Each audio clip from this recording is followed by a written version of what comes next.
അതിനാണ് ഞാൻ പറഞ്ഞത് 18 ടൈപ്പ് കസ്റ്റമേഴ്സ് ഉണ്ട്. കസ്റ്റമേഴ്സിനെ പറ്റി പഠിച്ചിട്ട് അങ്ങോട്ട് പോകും. അതിലാണ് ഫാസിൽ ഭായി ഒന്നും കൂടി പറഞ്ഞത്. നേരത്തെ ഞാൻ നിങ്ങളോട് പറഞ്ഞത് നിങ്ങൾ മനസ്സിലാക്കാതെ പോയത്, നിങ്ങൾ പ്രീ അപ്രോച്ചിൽ ഈ വ്യക്തിയെ കുറിച്ച് പഠിക്കണം.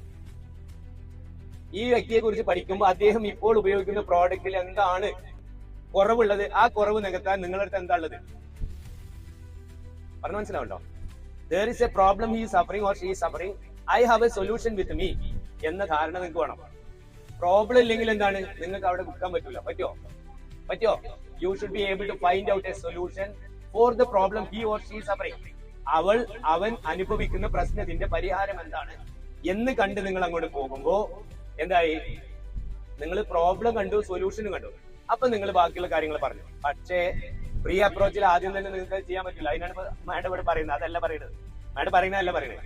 അപ്പൊ പ്രീ അപ്രോച്ച് നടത്താതെ ഒരു കസ്റ്റമർ അടുത്ത് പോകരുത്. That is in you. നിങ്ങളുടെ പോക്കറ്റിലുള്ള സാധനമാണ്, അത് അപ്പൊ വിളമ്പരുത്. പ്രോബ്ലം ആദ്യം വിളമ്പരുത്.